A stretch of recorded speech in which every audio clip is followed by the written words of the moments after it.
This is going to be my demonstration of the Coachmen Leprechaun, model number 230CB. So the way this demonstration will work is I will first go around the exterior of the unit and show where everything is, and then we'll go inside and I'll show how to operate everything. Beginning our walk around the unit, we're going to come down here to our first storage compartment. You'll notice that when you do open up the compartment, there is going to be a little clip here that you can use to hold the door open for yourself. Moving on, we're going to come to our door. And I'm going to be explaining everything. So first off, our door will open up. If we want to keep our door open, we can use this tab here and stick it into this slot, and then our door will stay open. I can also remove the screen from the door, close the door, and then use this here to keep the bugs out. I'm going to put my door back together, lift up, and when you close the door, it's important that you grab it from here and not here, because this will actually disengage the latch. So go ahead and get a nice grip and give it a slam. Moving down the passenger side of the RV, from the door, we're going to have our refrigerator access panel. There's really no reason for you to have to go in here. Down here, we do have one cable input. Below that, we have two outlets. And below this, we have a spot for a solar charger suitcase, which is an option you can purchase. Continuing down the passenger side, we do have a very large storage compartment, which goes in about 6 feet. Our spare tire is located here, and there's also a table that comes with the unit. On the back of the unit here, we have another storage compartment access door, and of course, our backup camera. Right here is where we plug in our power cable. This is the cable that's going to be hooked up to your shore power, which is basically the post at your campsite with the electrical outlets. Inside this compartment labeled low point drain, you'll see 3 different valves here. These are going to be draining all your water lines in the winterization process. When you're traveling, all 3 valves should be in the down position. That's going to keep all the water in the unit. Okay. Now this is an important part of the demonstration. This is how you're going to get water into your unit. You'll notice on this particular model, we have a blue switch here. In a down position, this will be for accepting the city water connection, which is a spigot at your campsite which has water pressure going through it. Once you hook this up to your unit, you can basically think of having unlimited water. If you want to fill up your freshwater tank, you simply move this to the left and let the hose run. It'll fill up the tank in about 6 to 8 minutes. It's a large tank, and once it's done filling, it'll come out and overflow at the bottom, and then you'll know your fresh tank is full. Next thing we're going to talk about is going to be dumping our black and gray tanks. You notice I'm on the driver's side of the vehicle now, right below the outside shower, and we're going to have a black handle and a gray handle here. This is where you're going to connect your sewer hose. Simply rotate the cap off and put your sewer hose on by rotating it to the right. Once you get your hose going to where you need it to go ahead and get ready to pull your black tank. You simply pull straight out. Once you pull out, all the black tank is going to empty out into the hose. Everything that goes down your toilet ends up in the black tank. Everything that goes down the bathroom and kitchen drain go into the gray tank. So the gray tank is much cleaner water. After you're done dumping your black side, go ahead and pull your gray side. This is going to help flush out your hose and make it a little bit cleaner. However, once you're completely done dumping, if you want to clean out your hose a little better, you're simply going to insert your hose into this here. This is your black tank flush. When you put your hose onto this, it puts water into the black tank. If you leave the black handle open while you put water into there, the water will go into the black tank and then come out here, and you can use this running water to shake and flush your dump hose. Moving forward along the driver's side, we're going to come to our water heater. I have a safety tip here for you. When this water heater is engaged, there's actually a large flame here. You do not want to go to the gas station with a large flame going. It takes about 20 to 25 minutes to heat up your hot water tank. It holds 6 gallons. This will give you about a 10-minute hot shower. Hold on. Down here, right in front of your rear tire, is going to be your underbelly propane tank. You can see that there's a gauge here. You'll notice that it's usually going to be sitting around 3/4. That's because you can only fill a propane tank up to 80%. If you want to disconnect your propane from the propane system, simply turn this valve to the right. Now the propane is shut off. There still will be some fuel or propane in the line, but that should burn out quickly if you turn the oven on, and then you'll have no propane in. Right above your underbelly propane tank is going to be the exhaust for your furnace.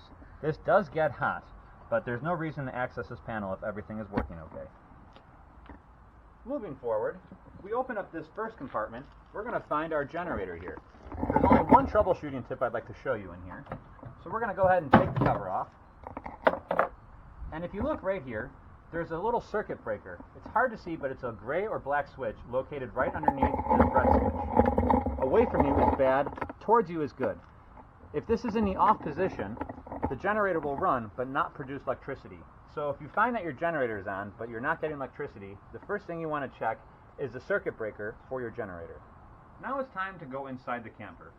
The first thing I want to show you is your main battery disconnect switch. When it's in the on position, everything will work off the batteries. Now if you were to store the unit, for a month or something like that, you would want to turn this in the off position to stop any kind of parasitic drain on your batteries. But we're going to leave her on right now so we can use everything.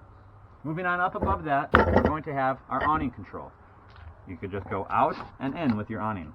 This light here is going to be for two LED light strips that are located in the front of the unit, basically just to make your camper look cool when you're at your campsite. There's going to be access to a patio light here, which is going to be a nice LED strip that really lights up underneath your awning and makes for a fun party atmosphere at nighttime. This here is going to be to turn on your interior lights so you're not walking into a dark camper.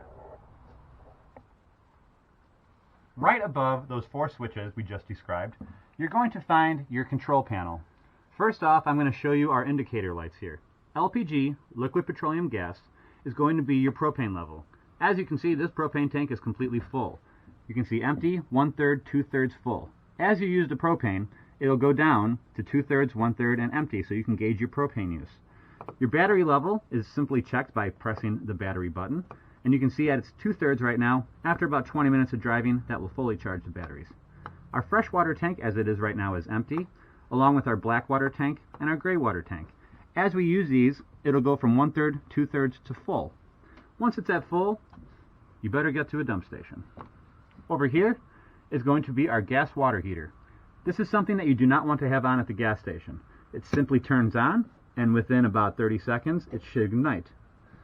I'm going to turn this off. It takes about 25 minutes to get hot water. Right above that is the water pump. You only need to use your water pump when you're drawing from your freshwater tank. If you have a city water connection hooked up, you do not need to use the water pump. It's also important to make sure that you have liquid in your freshwater tank before running the water pump, because if you run it while it's dry, it actually could burn out the water pump. Moving on to our generator. In order to start our generator, we hold down the prime button for about 5 seconds until this blue light comes on. The purpose for doing this is to put some fuel into the generator to make it start faster. Once that blue light comes on, we're good to start, and we're going to hold down the start button, sometimes 3 seconds, sometimes 10 seconds. Alright, that took about 6 seconds to fire up. This particular panel here is like an odometer for your generator. This is a brand new unit and it's only been used for half an hour. This unit comes with an excellent refrigerator. This is a 120 volt and propane operated refrigerator. What's great about this is that while you're driving, if you're not plugged in, it'll run off of propane. A full propane tank will run this refrigerator for a couple of weeks, so it's a very low propane draw. You operate this refrigerator by pressing down and down, on and auto. Once you see the auto light, this refrigerator will work perfectly for you, because when you plug in, it'll automatically detect electricity and run off of your shore power that you are getting from your campsite. The rest of the time, it'll run off of propane. While it's running off of propane, you don't need any electricity. Just to the right of your refrigerator is going to be your circuit breaker box and fuses. If you're having trouble with your outlets or your air conditioner, many times you can solve the issue simply by turning off all of these at once and then turning them back on. The reason I say to turn them all off is sometimes these are mislabeled, so it's better just to open them and close them and open them all just to eliminate any variables. These are your fuses. If one of the fuses goes out, there's an indicator light to the right of it that'll tell you which fuse you need to change. This would be for our 120 volt side. This would be for our 12 volt side. Right now I'm sitting on a bed at the rear of the unit. This is going to take us to our Dometic thermostat. It's operated by using the mode button. Right now it's in the off mode. You can press mode to get the snowflake, which is your air conditioner, or your furnace. I have it set to 90 degrees right now just to test it out. What's going to happen is it's going to turn on, and you can hear it running right now perhaps, and then it's going to put out heat. Once you're done using the furnace and you want to turn it off, go ahead and hit mode and go back to off. Once it's in the off position, the furnace will run for about 1 more minute to go through a cool down cycle. You'll notice over here that there are some USB outlets. These can be used with or without the generator running or being plugged in. These run off the coach batteries, so you can always charge your phone while you're driving. However, outlets like this, residential outlets, require you to either be plugged in or have the generator running in order to work. This particular outlet in the bathroom is our GFCI interrupter. Every single outlet in this unit is connected to this. So if this pops, none of your outlets will work. In this particular unit, you will see an orange light here indicating that it needs to be reset. Simply press the reset button, and that will restore power to all of your outlets. You must do this while the power is going, either through the shore power or the generator. In the bathroom, there's really not much more to discuss.